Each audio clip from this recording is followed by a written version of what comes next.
Hello everyone, আজকে আমি 1 KG খাসির গোশত রান্না করব। প্রথমে আমি তেলে পেঁয়াজগুলো সুন্দর করে ভেজে নেব। এর মধ্যে কাঁচামরিচ, তেজপাতা, দারচিনি, এলাচি, লং দিয়ে ভালোভাবে কষিয়ে নিব।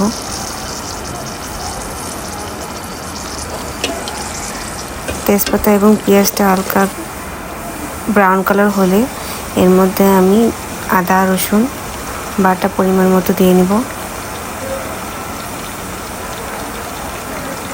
আদা রসুন বাটা দেওয়ার পর আমি ভালোভাবে নাড়াচাড়া করব যেন নিচে লেগে না যায়। এখানে 1 কেজি খাসির গোশত রয়েছে, তেল চর্বি হাড্ডি সহ এই গোশত রয়েছে। গোশতগুলো অনেক ফ্রেশ, কোরবানির গোশত যেহেতু।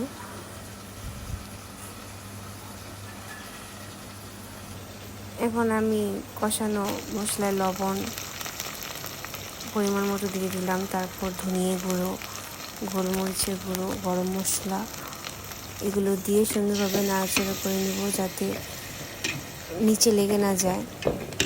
ভালোভাবে মশলাগুলো কষিয়ে নেব। এর মধ্যে আমি সামান্য একটু বাদাম বাটাও দিয়েছি, আপনারা চাইলে স্কিপ করতে পারেন।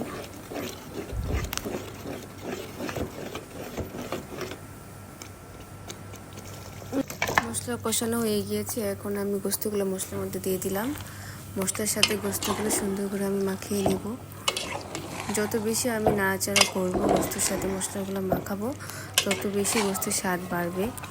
আমি প্রায় 5 থেকে 6 মিনিট এই গোশতগুলো মশলার সাথে মাখিয়ে নিব। মশলার সাথে গোশতটা আমি যত বেশি মিশাবো, যত বেশি কষাবো, তত বেশি গোশতের স্বাদ বাড়বে। এখানে আমি প্রায় 6 মিনিট নাড়াচাড়া করলাম। এখন আমি এই গোশতটাকে 25 মিনিটের জন্য ঢেকে রেখে দিব।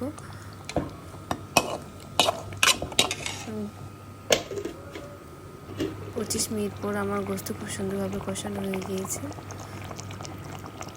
চাইলে আপনারাও ট্রাই করতে পারেন। ধন্যবাদ।